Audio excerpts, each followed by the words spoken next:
नमः शिवाय, ओम नमः शिवाय, ओम नमः शिवाय, ओम नमः शिवाय, ओम नमः शिवाय, ओम नमः शिवाय, ओम ओम ओम ओम नमः शिवाय, ओम नमः शिवाय, ओम नमः शिवाय, ओम नमः शिवाय, ओम नमः शिवाय, ओम नमः शिवाय, ओम नमः शिवाय,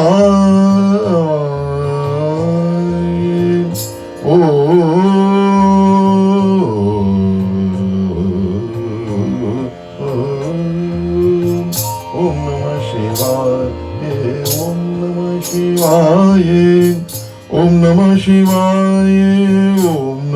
शिवाय, ओम नमः शिवाय, ओम नमः शिवाय, ओम नमः शिवाय, ओम नमः शिवाय।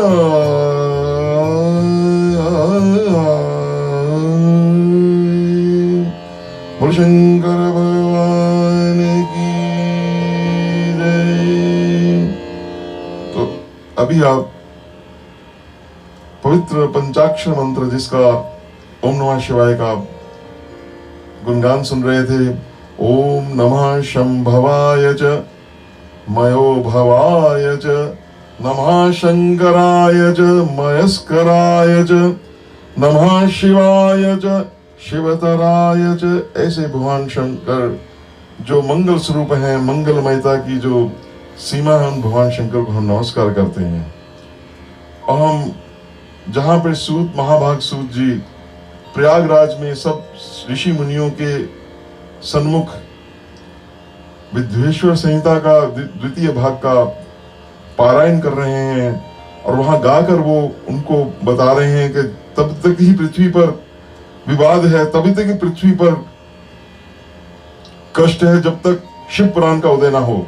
तो शिव पुराण की महिमा का वर्णन करते वो कह रहे हैं, तावत् सर्वाणि तीर्थानि विवन्दन्ते महितले यावत् शिवपुराणं हि नोदिष्यति जगतः तावत् सर्वे मुदा मंत्रा विवदन्ते महितले या शिवपुराणं हि नोदिष्यति महितले तावत् सर्वाणि क्षेत्राणि विवदन्ते महितले यावत् शिवपुराणं हि नोदिष्यति महितले तावत् सर्वाणि पीठानि विवदन्ते महितले यावत् शिवपुराणं हि नोदिष्यति महितले तावत् सर्वाणि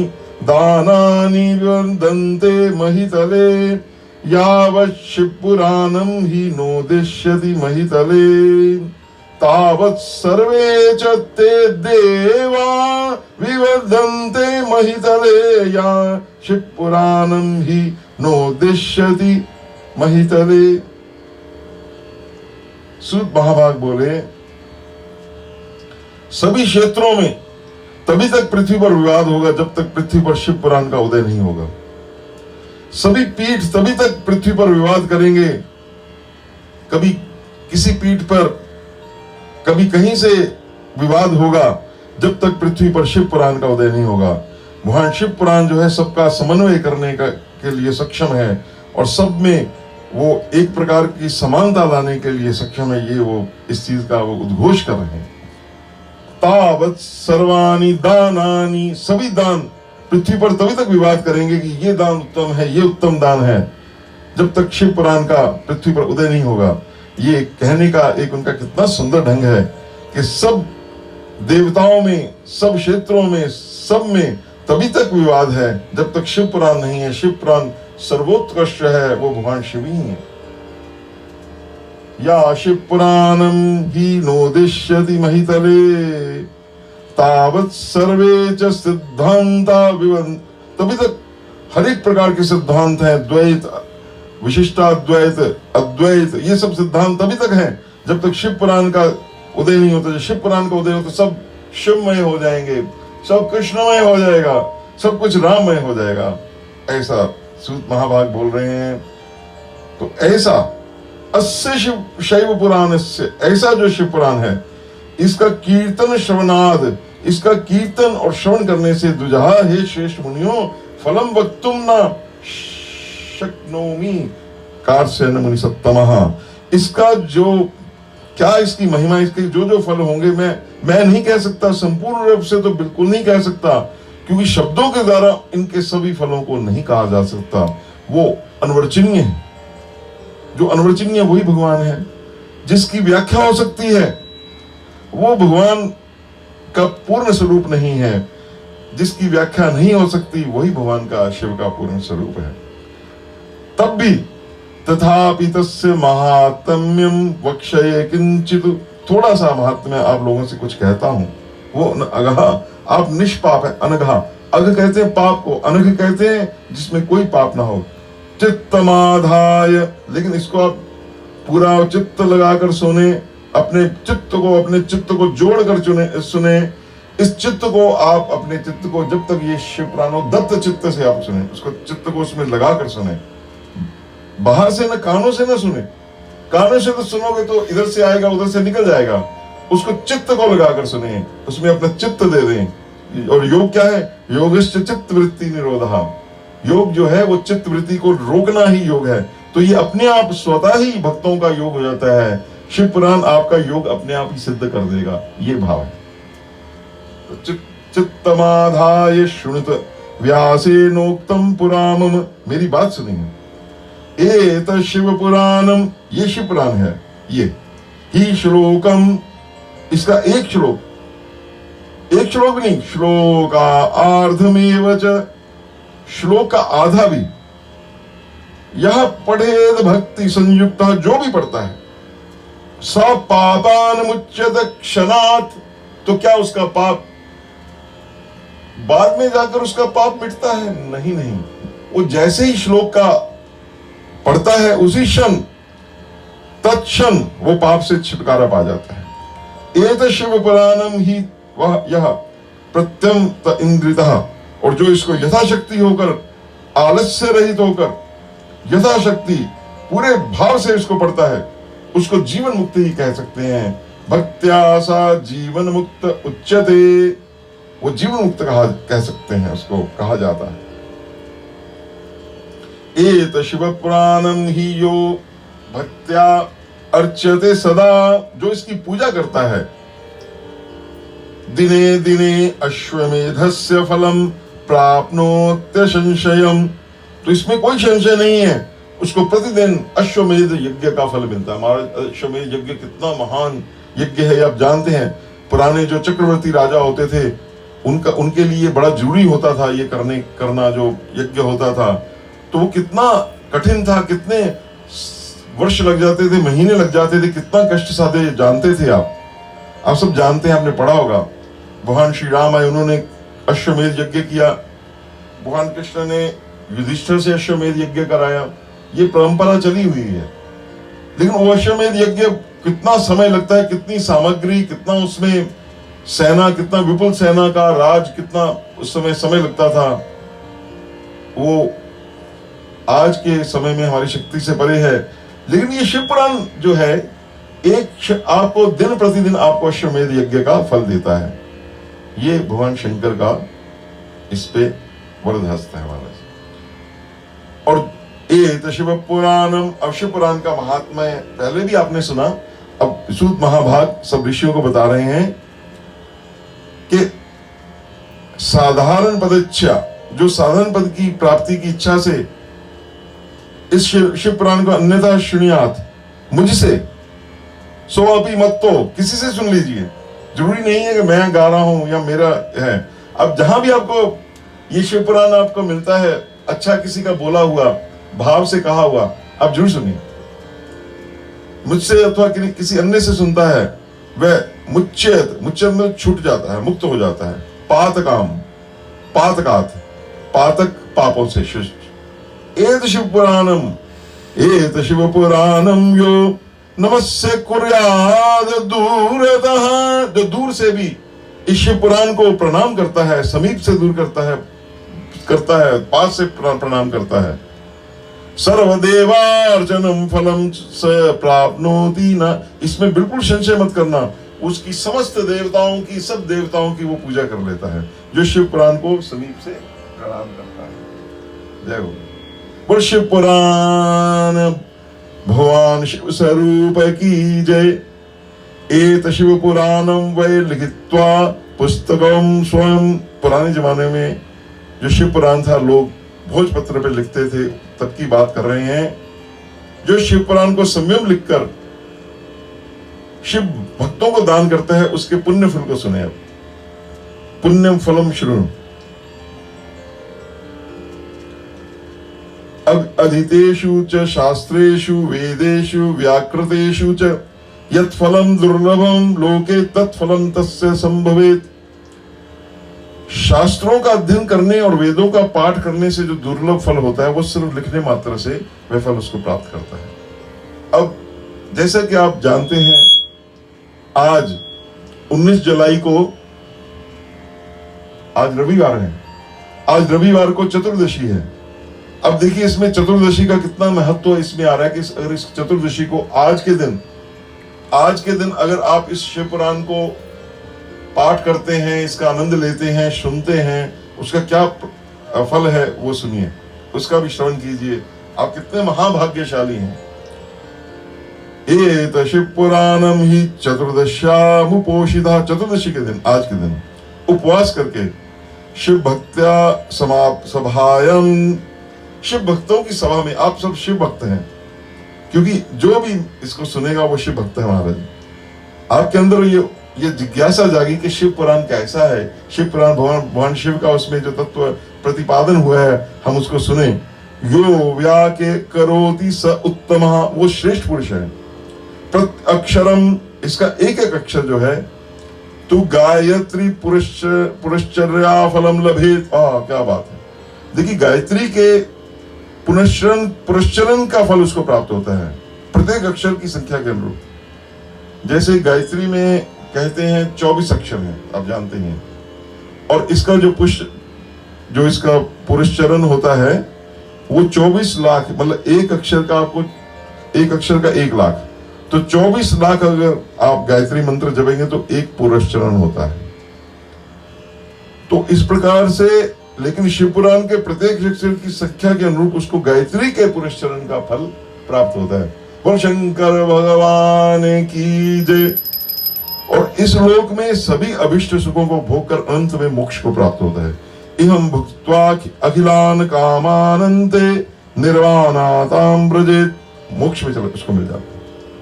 उपोषित चतुर्दश्याम, आज की रात्रि भाई, वो कहते ना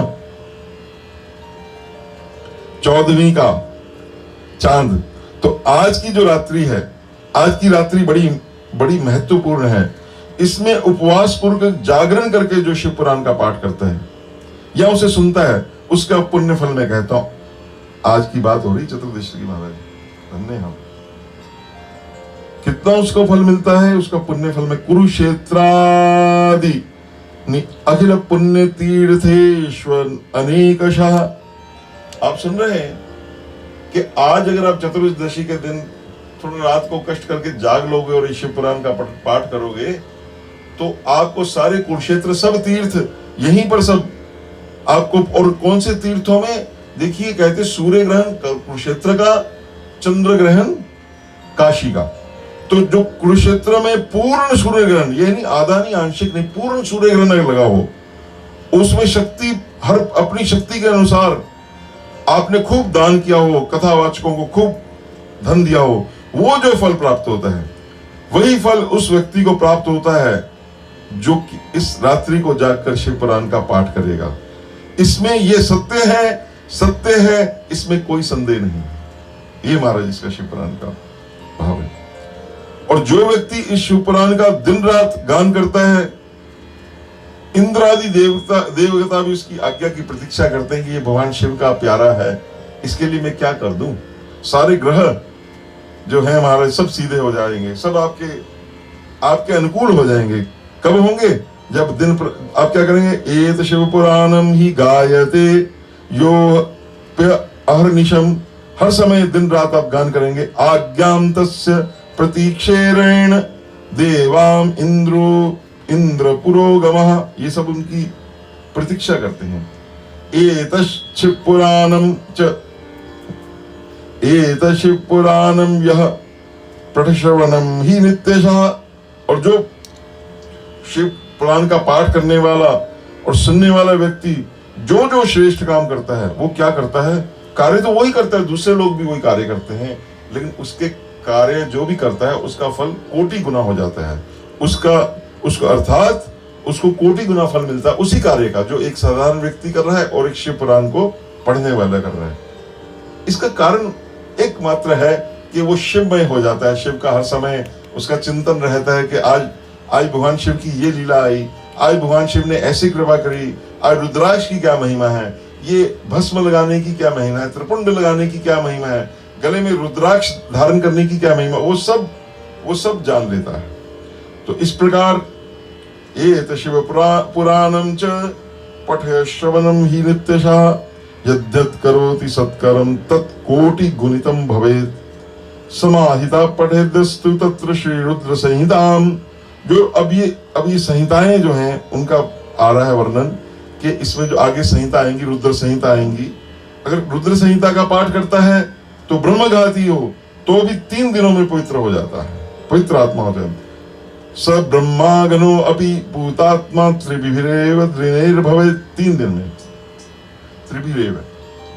ताम रुद्र सहिताम यस्तु भैरव प्रतिमांतिके, जो भगवान शिव के जो क्षेत्रपाल हैं भैरव, भगवान शिव का एक नाम भैरव भी है, काल भैरव है ना, उनके पास मौन धारण करके जो श्री रुद्र संहिता का प्रतिदिन 3 बार पाठ करता है, 3 बार, त्रि पठित प्रत्यहम मौनी स कामानि अखिला लाभयत्, उसकी सभी कामनाएं पूर्ण हो जाती हैं। अब वर्णन आ रहा है कि रुद्र संहिता का पाठ जो वट, ये जैसे ये आप देख रहे हैं ये पीपल का वृक्ष है ना, तो ऐसे जो वट वृक्ष के नीचे और बिल्व वृक्ष के नीचे, बेल के वृक्ष जो भगवान शंकर को चढ़ते हैं, ये जो बेल चढ़ती है, जो इसका प्रदक्षिणा करते हुए उस रुद्र संहिता का पाठ करता है, ताम रुद्र संहिताम यस्तु सम पठेत वटक विलव्यो प्रदक्षिणाम कुर्वानो ब्रह्महत्या निर्वर्तते, वो ब्रह्महत्या से भी निर्वर्तते, उससे भी निवृत्त हो जाता है, निवृत्त हो जाता है, उससे भी छुटकारा पा लेते। मेरे बोलने में आपको त्रुटि हो तो उसमें आप मेरे को क्षमा करना। मैं संस्कृत का विद्वान नहीं हूं, भाषा का विद्वान नहीं हूं। मैं बार बार आपसे निवेदन कर रहा हूं। कैलास संहिता तत्र ततोपि परमा स्मृता ब्रह्म स्वरूपिणी साक्षात प्रणवार्थ प्रकाशिका, प्रणव के अर्थ को प्रकाशित करने वाली ब्रह्म रूपिणी साक्षात कैलाश संहिता। अब इसमें एक संहिता कैलाश संहिता है, उसको रुद्र संहिता से भी श्रेष्ठ यहाँ पे कहा गया है।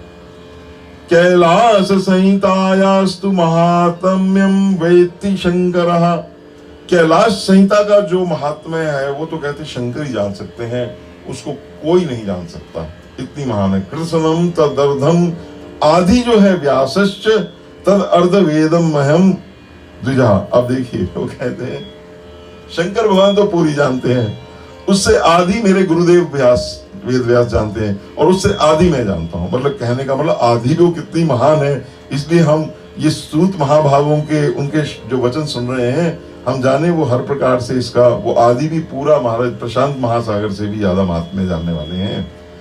तद किंचित प्रवक्ष्यामि कृतसनम वक्तुम न शक्यते, उसके संपूर्ण महात्म्य का वर्णन तो मैं नहीं कर सकता, कुछ अंश ही कहूंगा।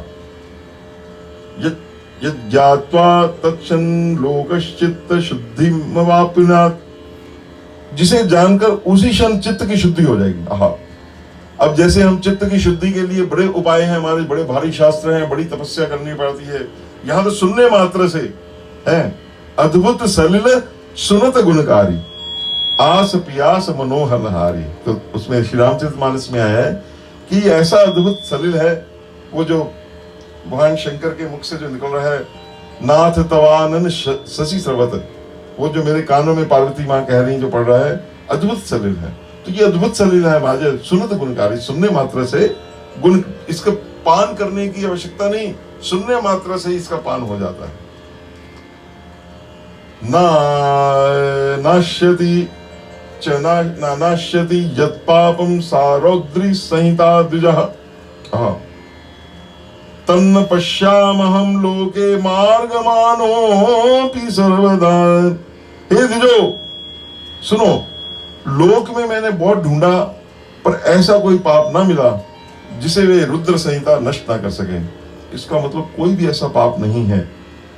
क्योंकि अब आप कहेंगे इतनी जो इसमें रिलैक्सेशन दे रखी, इतनी जो छूट दे रखी, इसका कारण क्या है? कारण क्या है कि जैसे अग्नि में सब कुछ भस्म हो जाता है, जैसे मैंने पहले भी निवेदन किया था, वो आपके सब पाप उसमें एक क्षण में भस्म हो जाते हैं। जब आप शिवमयी हो गए, अगर आपके समाप्त हो गए, आप निष्पाप हो गए, आपकी आत्मा जो है, आप आत्म रूप हो गए, निरंजन हो गए, तो पाप रहे कहां पे? ये वो उसको कह रहे हैं। अब वो बता रहे हैं कि ये मंथन कहां से निकला हुआ है। शिवेनो पनिषद सिंधु मथनोत्तवादितम मुदा कुमाराया अर्पितां ताम वै सुधाम पीत्वा अमरो भवेत्। कहते भगवान शंकर ने बहुत आनंद से उपनिषद रूपी सागर का मंथन किया। ये कई मंथन हो रहे हैं महाराज। एक तो वो जो पुराणों में आप सुनते हैं, जो उस समय मंथन हुआ, सागर मंथन हुआ, और यहाँ पे उपनिषदों का मंथन हुआ, उसमें से रुद्र संहिता रूपी अमृत निकला। ये जो रुद्र संहिता रूपी अमृत हुआ, वो उन्होंने अपने सुयोग्य सुपुत्र कुमार कार्तिकेय जी महाराज को समर्पित किया। बोल कार्तिकेय महाराज की जय। उसे पीकर तावैम सुधाम पीत्वा अमरो भवेत्, उसको पीने से मानव अमृत अमर हो जाता है।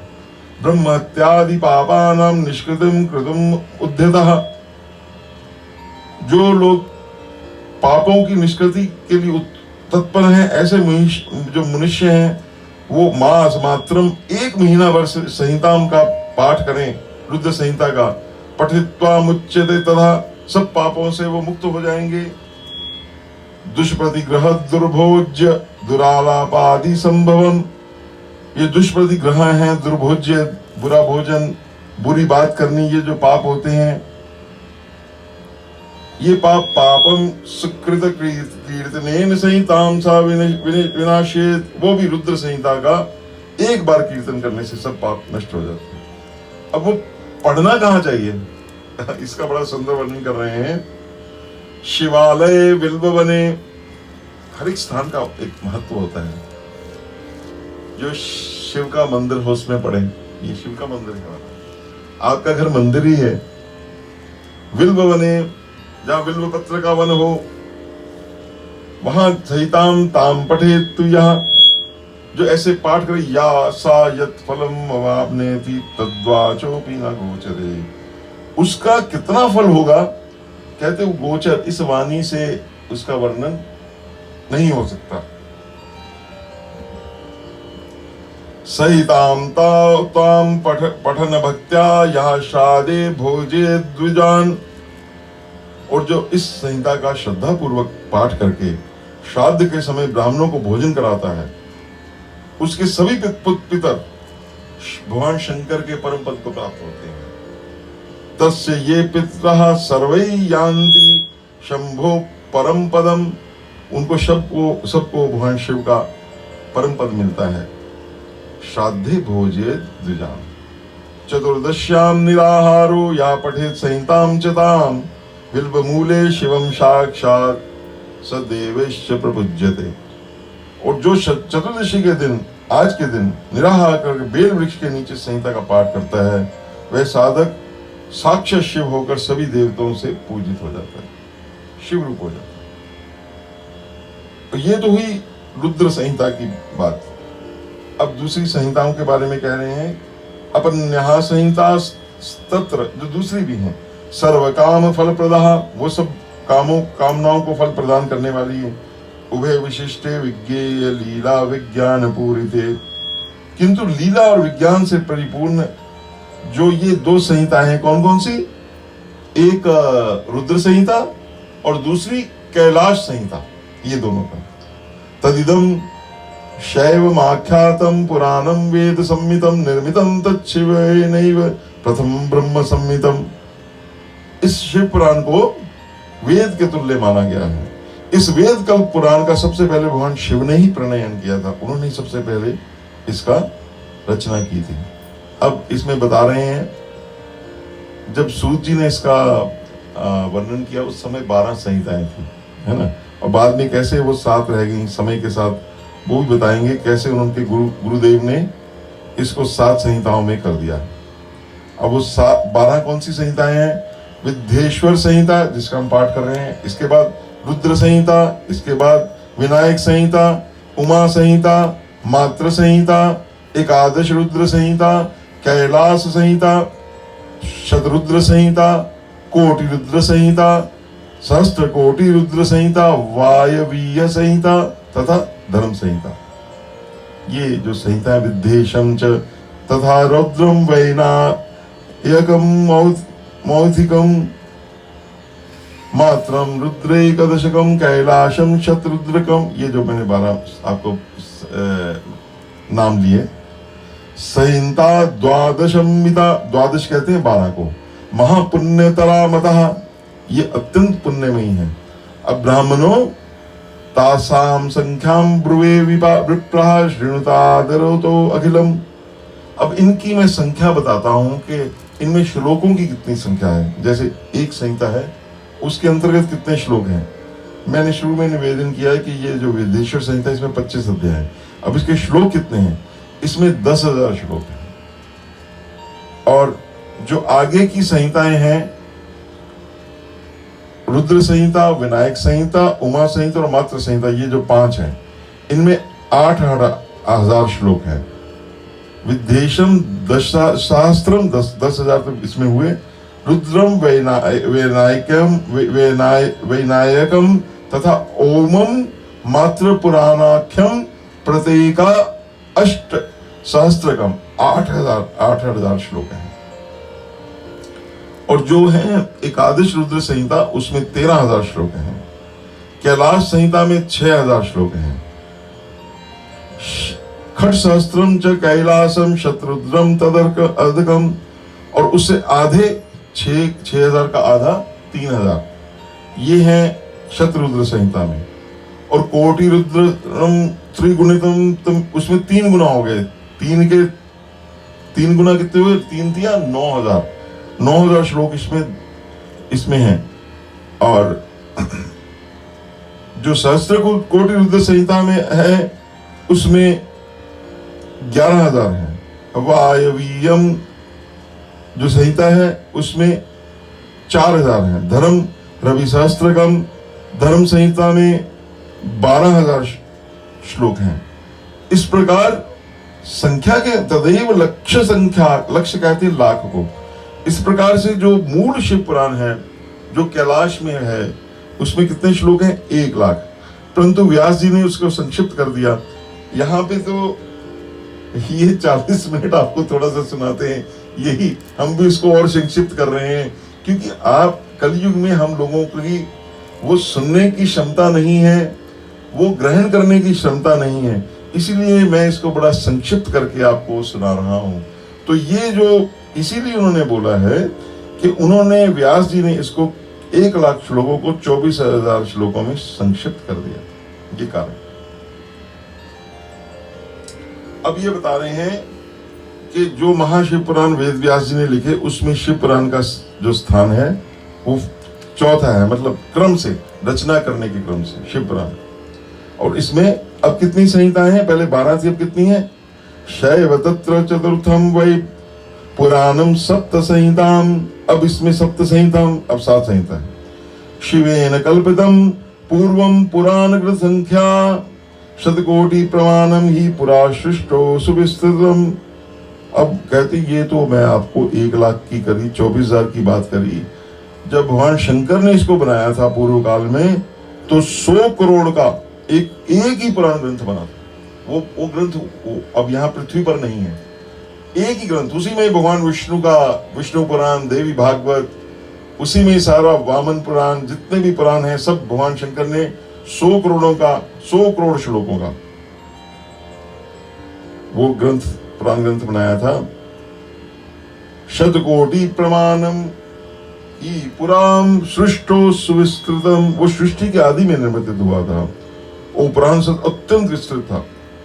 व्यस्ते अष्टादशदा चैव पुराणे द्वापरादिषु, परंतु द्वापरादि युग में जब दैपायन व्यास आए, जिसमें व्यास जी आए हैं, द्वापर युग में जब भगवान कृष्ण का अवतरण होता है, उस समय सब ऋषियों ने पुराण 18 भागों में विभाजन कर दिए, ताकि लोग इसको उनकी जो ग्राह्य क्षमता है वो कम हो गई। और फिर उसके बाद जो संपूर्ण पुराण थे, जो भगवान शंकर ने 100 करोड़ श्लोकों में जो रचा था एक महापुराण, वो अब कितने में रह गए? 4 लाख श्लोकों में ही रह गए। ये 18 पुराणों में टोटल जो श्लोक हैं उनकी संख्या बता रहे हैं 4 लाख, वो 4 लाख। चतुर्लक्षेन, लक्ष्य कहते हैं लाख को, 4 संक्षिप्त, उसको एब्रिज कर दिया, उसको संक्षिप्त कर दिया, कंडेंस कर दिया।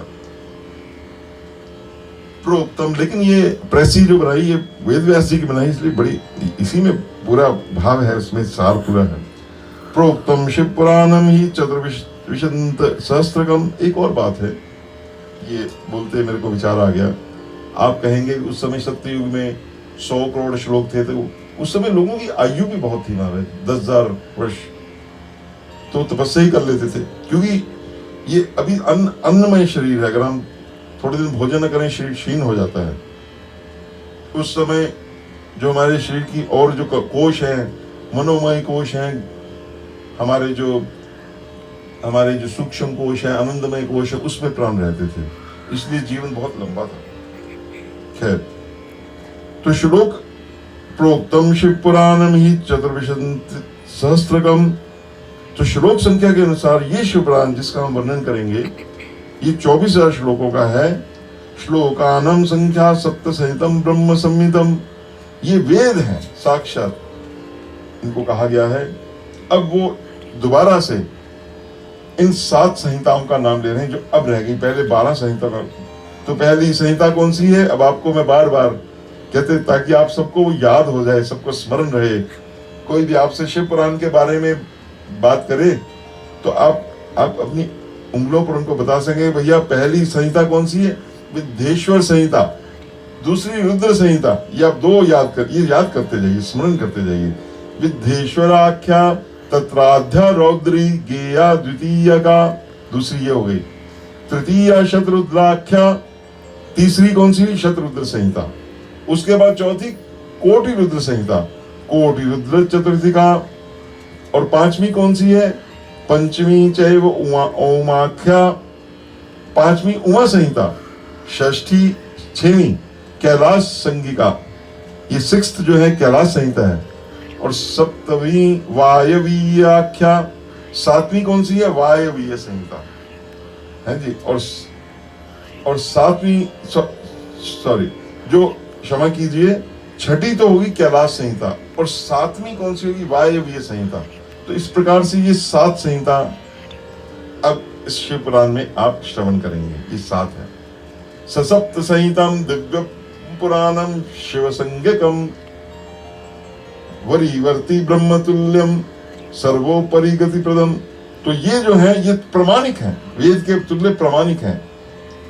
भगवान शिव की इस पे मोहर लगी हुई है। हर प्रकार से उत्कृष्ट गति प्रदान करने वाला ये शिव पुराण है, जिसकी ये दिव्य है। दिव्यम पुराणम, दिव्य, डिवाइन, आपको दिव्यता में लेके जाएगा। आप मनुष्यत्व से देवत्व में पहुंचेंगे जब आप शिवमय हो जाएंगे। आप सारा संसार में रहते हुए भी आप संसार, इस भवसागर को पार कर जाएंगे, अगर आप ये शिव पुराण का पठन पाठन करते हैं। एत शिव पुराणम ही सप्त संहितम आधारात् परिपूर्णम पठे दस स जीवन मुक्त उच्यते, ये पहले भी आया है कि जो इसको आद्योपांत, आद्योपांत मतलब प्रथम शुरू से लेके अंत तक, क्षमा करें मैं इसको कोई श्लोक इसका मिस नहीं करने वाला हूं, मैं इसमें कोई, पहले ही ये बहुत संक्षिप्त हो गया है, 100 करोड़ से लाखों में आ गया 24,000, अब हम इसको और संक्षिप्त नहीं कर सकते। आप अपनी सुनने का सामर्थ्य बढ़ाइए और मेरे को आशीर्वाद दीजिए, मेरा ये जो कहने का सामर्थ्य बढ़े। तो जो इसको आदरपूर्वक आद्योपांत मतलब शुरू से लेकर और पूर्ण होने तक पढ़ता है वह जीवन मुक्त हो जाता है। इसी जीवन में आप मुक्त हो जाएंगे। ये मैं इस शिव पुराण के माध्यम से आप सबको मैं ये आशीर्वचन कहता हूं। बोल शंकर भगवान की जय। श्रुति स्मृति पुराणी इतिहास सागम स्थानी च, वेद स्मृति पुराण इतिहास सैकड़ों आगम एत शिव पुराणस्य नारहंता अल्पाम कलामपि, वो अल्प थोड़ी सी भी कला के समान भी बराबर नहीं हो सकते जितने स्मृति पुराण इतिहास सैकड़ों आगम है, इसके शिव पुराण के बराबर नहीं हो सकते, इसकी कल्प के बराबर। ये शिव पुराण अपने आप में अद्वितीय है, ये भाव है। इसमें कंपैरिजन नहीं है, सिर्फ ये बताया जा रहा है कि शिव पुराण जो है वो अपने आप में इतना अद्वितीय है कि उसको किसी से तुलना करनी ही व्यर्थ है, नहीं करनी चाहिए। शैवम पुराणम अमलम शिव कीर्तितम तद, ये निर्मल शिव पुराण भगवान शिव के द्वारा ही प्रतिपादित है। अब यहाँ पे बड़ा आपसे निवेदन कर दूं कि अभी ये प्रतिपादन जो है इसका, ये किसी ऋषि मुनि ने बाद में किया है, चाहे वो कोई है, वेद व्यास है, कोई है, लेकिन इसका जो प्रणयन किया है, इसको जो प्रतिपादन किया है, सबसे पहले साक्षात भगवान शिव ने हम सब जीवों के कल्याण के लिए ही इसका प्रतिपादन किया है। व्यासेन शैव प्रवणेन च संगृहीतम, उन्होंने इसे एडिट किया है, संपादन किया है। शैव शिरोमणि भगवान वेद व्यास जी ने इसको संकलित कर दिया, इसका एडिटिंग करी। संक्षेपतः सकल जीव गुणों उपकारम, इसलिए किया कि जीव समुदायों के लिए उसको डाइजेस्ट कर सकेंगे। जैसे समुद्र, महान समुद्र है श्री समुद्र, उसको उन्होंने सारा उसको कर दिया ताकि हम उसको ग्रहण कर पाए, उसको गिलास में लेकर आ गए, उसको पात्र में लेकर आ गए, है ना, हम, ताकि हमारे सामर्थ्य के अनुसार। संक्षेपतः सकल जीव गुणों उपकारम तापत्रयगणम अतुलम शिवदम सदाम ही, ये त्रिविध ताप, आध्यात्मिक ताप है हमारे जीवन में, आदि दैविक ताप है, आदि भौतिक ताप है। ये सब तापों को समाप्त करने, तुलना रहित, इसमें जैसे भी मैंने आपसे निवेदन किया, मैं तो इसको भी पढ़ा कि यहाँ भी शब्द तुलना रहित आया है और सत्पुरुषों का कल्याण प्रदान करने वाला है। विकेतवो धर्मम हिम ये प्रगीतो, इसमें वेदांत विज्ञान में प्रधानतः निष्कपट धर्म का प्रतिपादन किया गया है। ये पुराण ईर्ष्या रहित अंतःकरण विद्वानों के लिए जानने की वस्तु है।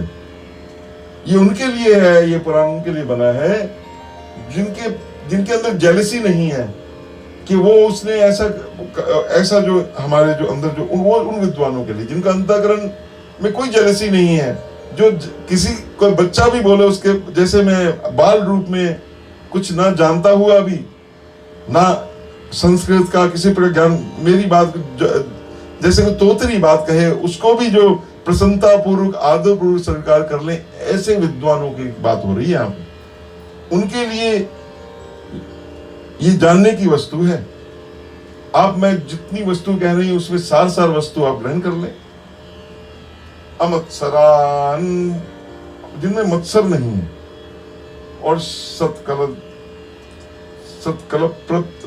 मंत्रोघ युक्तम, और ये इसमें श्रेष्ठ मंत्र समूहों का संकलन, इसमें बहुत मंत्र आएंगे, ओम नमः शिवाय और सब मंत्रों का, इसमें रुद्र मंत्र आएंगे, इसमें बहुत मंत्र आएंगे, उनका संकलन है, उनका सारों का ये एक तरह से उनका समूह है, इसमें सारे इकट्ठे करे हुए हैं, संपादन हुआ है, और इसमें अर्थ धर्म काम से समन्वित है। इस त्रिवर्ग की प्राप्ति के साधन का भी इसमें वर्णन है कि कैसे आप धर्म में गति हो सकती है, कैसे आप अर्थ कमा सकते हैं, कैसे जो आपकी इच्छाएं हैं भगवान के प्रति उनको आप कैसे पूर्ण कर सकते हैं, उस सब का वर्णन, उसका सबका प्राप्ति करने का साधन इसमें आएगा। शैवम पुराण तिलकम, ये शिरोमणि है, ये उत्तम शिव पुराण समस्त पुराणों का शिरोमणि है, श्रेष्ठ है। खलम खलु सत पुराणम, सब समस्त पुराणों में वेदांत वेद विलसित सत्वर, और वेद वेदांत में विद्य रूप से विलसित परम वस्तु परमात्मा का इसमें गीतम, गाकर गान, इसमें गान, इसका गान क्या है? वस्तु गीतम यो वै पठेत शृणुयात परमादरेन शंभु प्रयास ही लभेत परमाम गति वै। जो इसको बड़े आदर से पढ़ता है, मैं भी इसको आप आदर से पढ़ूं और आप भी आदर से सुने, तो हम दोनों, हम सब लोग क्या भगवान शिव के प्रिय होंगे। शंभु प्रिया स ही लभेत परमाम गति वै, उसको परम गति की प्राप्ति होती है। तो इस प्रकार से ये द्वितीय अध्याय जो था, जिसमें मुनि प्रश्नों का उत्तर का वर्णन हुआ, उसका ये संपन्न हो रहा है। इति श्री शिव महापुराणे प्रथमायाम विद्येश्वर संहितायाम मुनि प्रश्नोत्तर वर्णन नाम द्वितीयो अध्याय। इस प्रकार श्री शिव महापुराण के अंतर्गत प्रथम विद्येश्वर संहिता में मुनि प्रश्नोत्तर वर्णन नामक दूसरा अध्याय पूर्ण हुआ। बोल श्री शंकर भगवान की जय, उमापति महादेव की जय, बोलो भाई सब संतन की जय। हरे नमः, हरे नमः। आइए 2 मिनट जैसे हम कीर्तन करें। ओम नमः शिवाय, ओम नमः शिवाय, ओम नमः शिवाय, ओम नमः शिवाय, ओम नमः शिवाय, ओम नमः शिवाय, ओम नमः शिवाय, ओम नमः शिवाय, ओम नमः शिवाय, ओम नमः शिवाय, ओम नमः शिवाय, ओम नमः शिवाय, ओम नमः शिवाय, ओम नमः शिवाय, ओम नमः शिवाय, ओम नमः शिवाय, ओम नमः शिवाय।